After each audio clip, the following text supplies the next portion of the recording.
Hi, this is the Free Art School where we talk about what it's like to actually live as an artist, from practical matters to what's most meaningful in sustaining a human being living a creative life. Today, I have the great pleasure of speaking with Andrew Sexton, artist currently living in Los Angeles, California. Hi. Uh, Hi. hi. I'd like to introduce my dear friend Andrew Sexton, who is an artist living in Los Angeles. And Andrew and I went to a Master's of Fine Art program together. So we have kind of a baseline experience in common, and that was 20 years ago. hmm And In the trenches together, the Ivy League trenches. uh, so I want to say thank you for doing this. Yeah, my pleasure. Uh, ask you some questions about lessons you've learned the hard way in the last 20 Okay. years. hmm Have you been in Los Angeles the whole time? Well, thanks for having me too. It's nice to chat with you again, I gotta say. It's I went from after grad school, my girlfriend at the time got a residency program. I lived in Paris for about a year, and then I moved from there out here to Los Angeles. Have you balanced the working and making artwork life? That's a really good question. I don't think I've ever done a very good job of balancing it, to be honest. I've had basically, I think I started working. We graduated on the Saturday or Sunday. I started working on Monday as an art fabricator, and I've pretty much had a full-time job ever since, with a few little reprieves here and there. I won a Canada Council grant one year that I was able to drop to 3 days a week for 6 months or so. But yeah, so it's always been a bit of it's been tough to be sure. I think I have a pretty strong work ethic and discipline about going to the studio, but You've done a lot of yeah. exhibiting. Like I you've had get, a lot of I don't know. I do the best I can. I don't know. I've been in yeah, last year I was in a couple of good group shows. I haven't done like a solo show in quite some time. I think it's been like over Okay. 10 years. Yeah. what do In you to do for do. yourself? Like you don't have it doesn't have to be advice really. I honestly don't do much at all, and that's been a huge problem. I think I'm finally at like I'm almost 50 years old, and it's like I've finally just come to the realization that like you can't just work constantly and just be like one day everything will be okay. I finally have realized I'm like at the point where I was just like, yeah, I have to do certain things. You can't work a full-time job and have an art practice and never see your friends or take any time for yourself. So I think I've only recently come to that realization, and I haven't really done anything about it yet. The only thing I do now is I think I play Dungeons and Dragons with my friends once a week, and I don't feel guilty about it. I think I don't beat myself up anymore if I can't get in the studio all the time. That was a big thing for years that I think at first it kind of helps you. You know, you need, if you're working 8 or 10 hours a day, you need to have some kind of like drive to get you out to the studio after doing that. But the danger of like pushing yourself too hard is eventually it just leads, you just get depressed, you know, you're just miserable. And it's like this feeling like you never get enough time in the studio. So I'm trying to let that go. And I think that's been a big help. I just do what I can, you know, and Um, that's okay. yeah. You know, Um, that's been the biggest like psychological change is just like letting myself off the hook a little bit these days. and what about you seemed like you had some nasty surprise lessons that you learned. I've had a few, yeah. From graduate school, I had a couple of shows in New York. I got picked up by a gallery out of school, which was really great. Had some shows, not a lot of sales, good reviews and all that. But then, like within 2 years of graduating, I was homeless. Like I was living in an abandoned building here in LA. Um, working a full-time job. I wasn't like it just I didn't make a living wage. And one good thing I learned from all that was that like you don't just roll over and die because you have no money. You know, I always thought it would be this horrible thing, but it was I just you just keep going. I remember So visiting you and your hair had turned green. yes, my hair would turn green from the bronze dust. Yeah. Yeah, it was me because I have blonde hair. Well, now it's like not just blonde, but back then. But the owner of the business had two gray stripes on the side of his hair because he was a bit older, and they just would turn green. So I had like we looked like a terrible emo band. I had like bright green bangs. He had like two green stripes on the side of his head From your hair collecting from the bronze. in the Yeah, air. like you're grinding bronze, so it just gets up in the air, this fine particulate copper, and it gets all over you, and then your sweat patinas the bronze, and then that stains you. So like even my skin, like I remember I went to the grocery store one time, and the cashier was like, "Are you okay?" Like I'm like, "Yeah, yeah, I'm fine." She's like, "Dude, your skin is green," and I was like, "Oh, it's just." Yeah, one time I went to my barber, and he's like a real old school, manly guy, and he was just like, "Fuck's up with your hair, bro? Are you dyeing your bangs?" And I was like, "Yeah, Were you guys taking health? Do you have breathing protection when you were doing that? yeah." I mean, yes, everything in a foundry is toxic. Just wouldn't call. I'm a art fabricator, and I was in a foundry for about a decade. Now I work as a fabricator specifically for one artist. But yeah, we did our best, but like everything in there is toxic. And it just kind of, no matter what you do, it takes a toll on you. And that's kind of why I didn't start like, but towards the end, the owner of the business retired. He offered it to me, and I didn't take it. But that was a big reason. Was like one of the guys there was starting to have severe lung issues, and despite being very careful. And so I don't know. I just was like, I don't know if I want to be around this stuff like all day, every day for the rest of my life. I had an undergraduate painting teacher who, yeah, talked about the intimacy of artists with materials that are all poison for them. Yeah.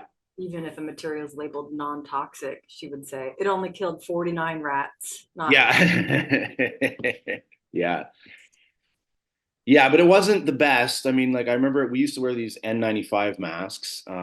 It's funny because pre-pandemic, I actually knew a lot about masks going into it, so I had a bit of a leg up, and I had a huge stash from like the foundry, so that was good. But like the boss was very cowboy. He didn't care about anything, and I used to wear these particulate N95s, which mean they block 95% of particulate matter. But I'd be in a shell room making shells for the bronzes, and it's like just bins full of powdered silica, which is a major respiratory carcinogen. And after like 5 or 6 years, I just had the realization like this thing, I'm 5% of this is still getting in my lungs every day. And it's 5% of a material that in this is a total, will give you cancer.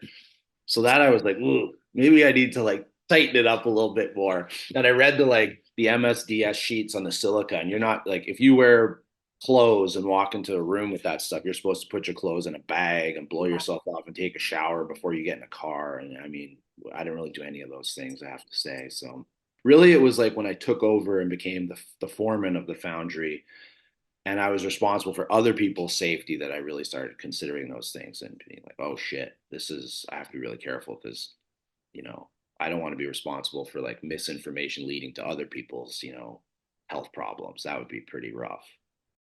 Andrew, I've always been grateful for you accompanied me into a very stressful meeting with a faculty member in graduate school.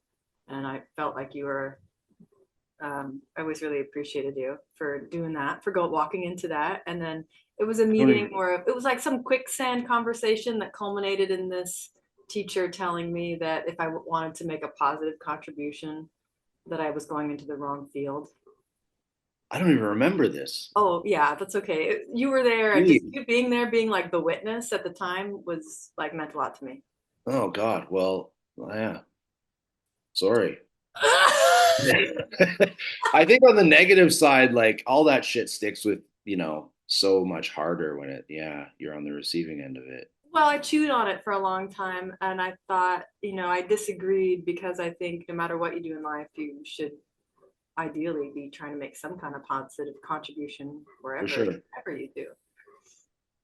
Was this person saying like just art in general is incapable of doing that, or that you specifically were incapable of achieving that through artwork? Oh yeah, good question. I think it was more general cynicism and Yeah, okay. a generational issue where they thought I was saying I want to change the world, like I want to be Martin Luther King or JFK. Right, right. Yeah. And I'm like, oh, it took a long time for me to separate that possibility that Yeah. they might have been hearing it differently than I was intending it.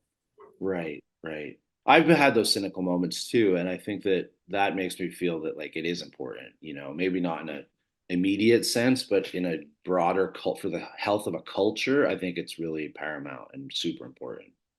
Yeah, and even just like for your, even if you just save yourself, you are one person, and if Yeah, you provide community for one other person, that's two people, that's and true. that I think there's value in providing community for each other, even if the big, it's small groups of people. It's worth doing. Sure. Yeah. Like now, like doing Yeah. this. What's the arts like in Canada?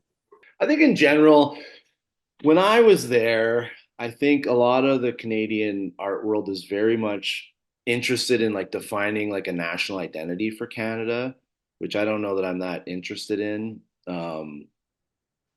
Yeah, there's a lot of that. Like, Is there what a does it mean to be Canadian? And you're just like, I don't care, really. Like, I don't know. do you find is there government support for that? There is a much more robust funding for art. Yeah, I've gotten a Canada Council grant once. They're kind of tricky to get. I think people have the impression that if you're an artist, everyone just gets a paycheck from the government. That's really not the case. You have to apply, you know, um, and you get taxed on it, which is crazy. So like I won one. It was 20,000 bucks Canadian, but then I had to pay I don't know, 6,000 back in taxes. And of course, because I was young as an idiot, I spent it all. So then like I came out with a tax debt, you know, fucking hell. That was like enough for me to like work part-time. That was about the extent of it, which was a huge help. It really did make a difference in my life at that point. But still, it's not like, every time I turned around, it was just like neat, neat, neat. Yeah. Like Yeah. one time at that point, I was really like trying to get grants and residencies and stuff, spending a lot of time, doing all the paperwork and everything. And I remember like I was just not getting anything. And I finally got like a fat envelope and I was from the Vermont Studio School. I was so excited. I was like, I can get out of this shit. I don't have to go to work for a little bit. This is gonna be so good. And I was like shaking and I opened the envelope and it was like, congratulations, you can come to our residency for $5,000 a month. And I was just like, at that point, I was making 12. It might have as well been $1 million. It was just like, okay, great. And that one took the wind out of my sails for a while. I think I stopped applying for grants for quite some time after that. So that was a tough one. It was like I almost got it, and then it just like crushed it. Cool.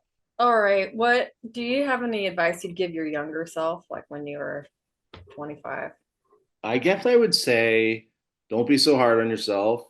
I would probably wish I would have taken care of myself physically better. I was fairly fit when I was young, but like all those things add up. And I think at this point, like doing manual labor for 20 years, I have some, permanent injuries, a lot of physical pain, and I wish I would have done more to establish health, like better habits, to like build like a physical care routine into my daily life because starting it up again later is hard. I think it's easier to just like maintain it than to like stop and start when you're already What kind of physical care routine? fucked up. What's that? Well, anything like yoga probably would have been really good.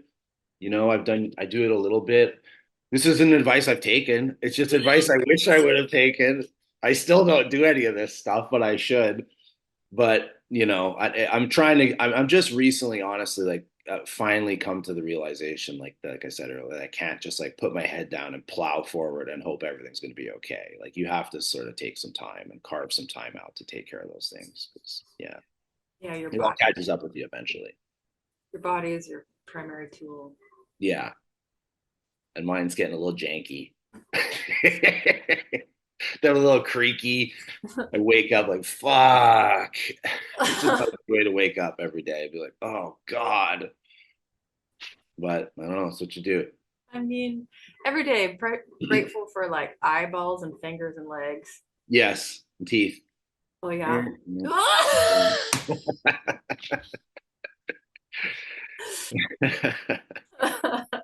Well, that's one good thing. Like, as my teeth all get all fucked up and broken because I was terrible as a child and I love sugar, so I have a lot of jacked up teeth. But now I just get gold teeth every time. It's a kind of a win-win. I remember hearing like a Robert Crumb and Bukowski did something together.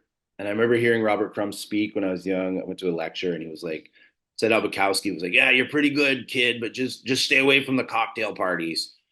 And like I think I internalized that as like just don't worry about the schmoozing, just focus on your own practice and make the work as good as you can, which I think in the long term is good advice, but I kind of looking back was like I could have done a little more schmoozing and like go to parties. Like now that I was like maybe a little bit, I could have done a little bit more of that side of art world side hustling, which I do absolutely zero of. Yeah, I think we get that message in school to just Yeah. head down and focus on your work, which is also not, it's necessary to really develop yourself, but Yeah. it is also a very social business. Like, Yeah, it is. It really is. And I mean, obviously there's all those hacks out there that are just going to parties and stuff, but I don't know, you have to balance it a little bit. You can't just be in your studio like a troll waiting for someone to knock on the door and throw shows at you. It's not really going to happen. You have to kind of get out there a bit. And so yeah, that's another thing. I guess I've been trying to get better about that. Recently, I was like, okay, I'm just going to, be a little more open. It just makes me feel greasy. I feel like I'm a used car salesman selling myself, which is disgusting. But finally, I'm like, fuck it. I'm just gonna. I heard an artist I respect on a podcast saying how that's how his career took off is when he just let that go and just started. So I'm like, okay, I'm gonna do that. There's an artist run space here in LA that I like. I know the guy. So we're chatting, getting along. I'm like, hey man, hey, would you ever want to come to my studio? First time I asked, he's like, got super weird. He's like, oh, well, I barely even know you. I don't. Now you want me to come to your studio and blah, blah, blah. yeah. I don't think I can come in an official capacity and all that. I was like, all right, man, don't come or don't come. I don't give a shit. But I was like, of course, like, and it's not like this was like a blue chip gallery. This is literally like an artist run space, and I'm like, fucking hey, Well, that's why it was weird because he's an artist. yeah, that was a good point. Good point. Yeah. And there is, I think, awkwardly more to do. Art business like that has more in common with dating, like Mhm. than a normal business. A normal business, any other like field, people want to know each other. They want to know what Yeah. each other do. But Right. ours is more like it has to be a dance. Yeah. You have to want to come. I can't come out and Mhm. invite you because that would be too forward. Right. So I came on too strong, is what you're saying. But I should have also romanced him a little bit more. maybe, but also like a numbers game. Just keep going. Yeah. Yeah, exactly. Yeah. Yeah. uh, yeah. I also like I know that feeling of like not wanting to sell yourself hard, but also people need to like see you and know what's going on because they don't have like a periscope view into what's going on in your world. And Totally. I forget about artists. I forget Yeah, about sure. musicians. And then Yeah. something reminds me and like, oh yeah, I love that. I just hadn't seen it for a few years. Yeah, that's right. That's a good point. Yeah, and there was like some dumb pop song on the radio one summer and I really resisted it because it was popular. And then Hmm. like a year later, I was like, it's pretty good. Yeah. Yeah.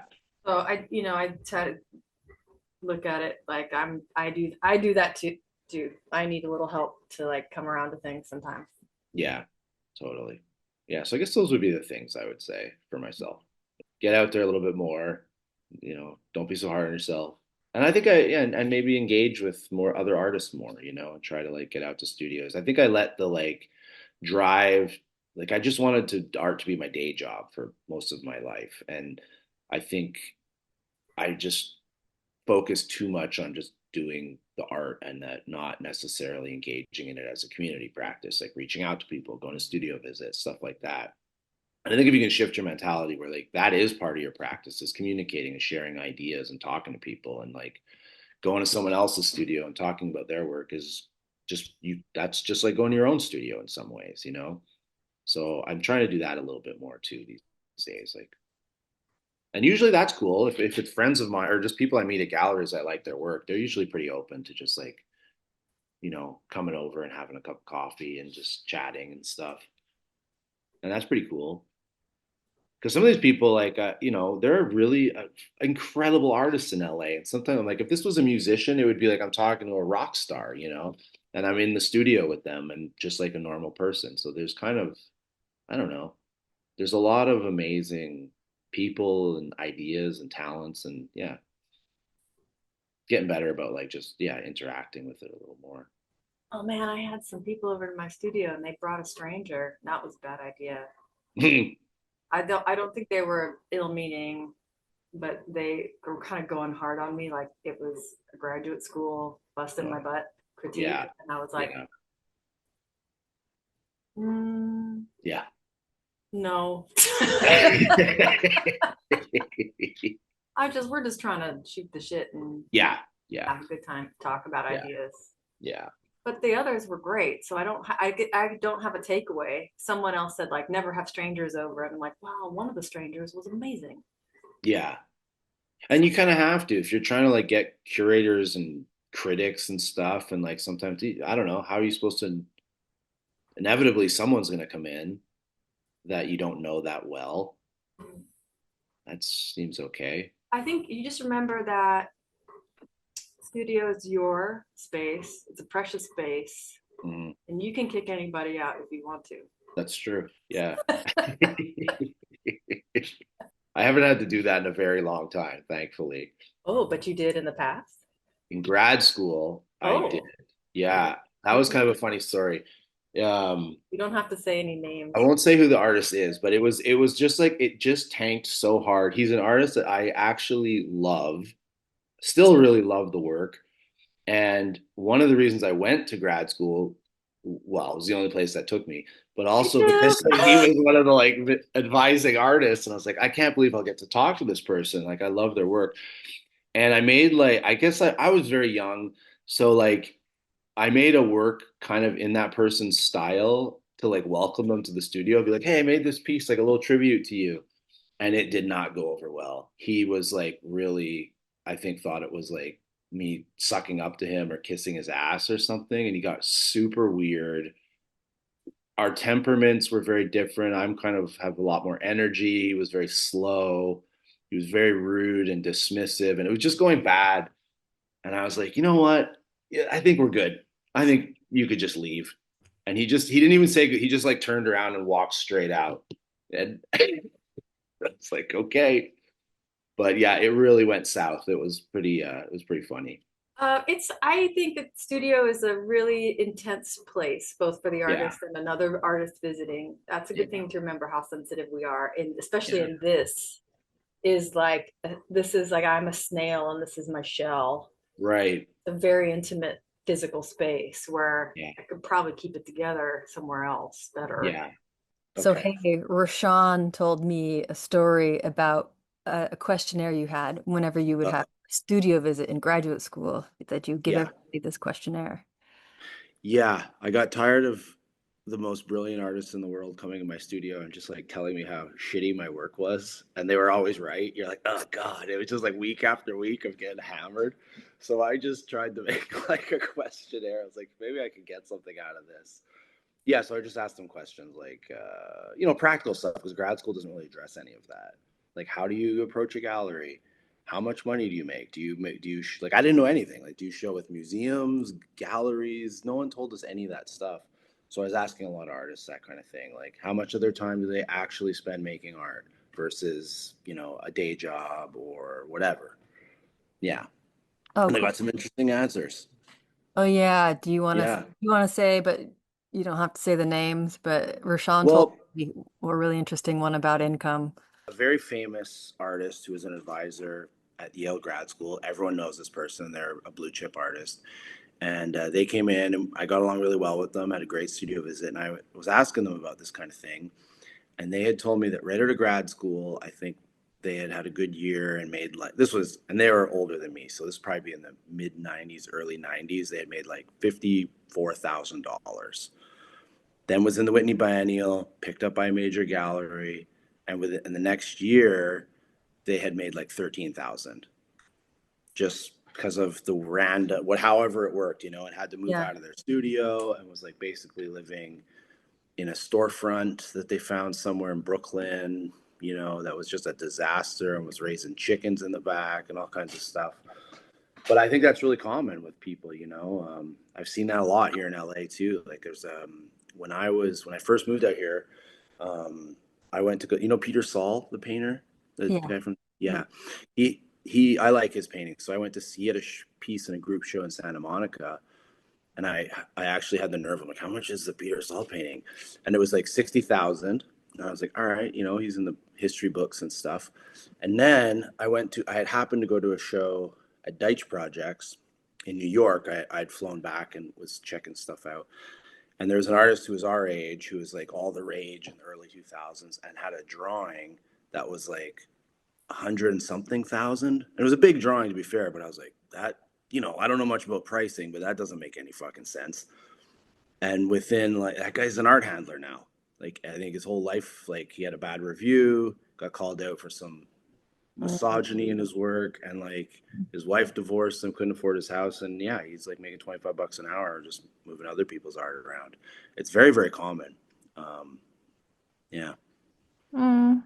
so there Uh, you go, young and you, artists. yeah. Keep that in mind when you're feeling great because you sold something at your show. It's all smoke and mirrors, you idiots. Yeah. Any other good responses from your questionnaire?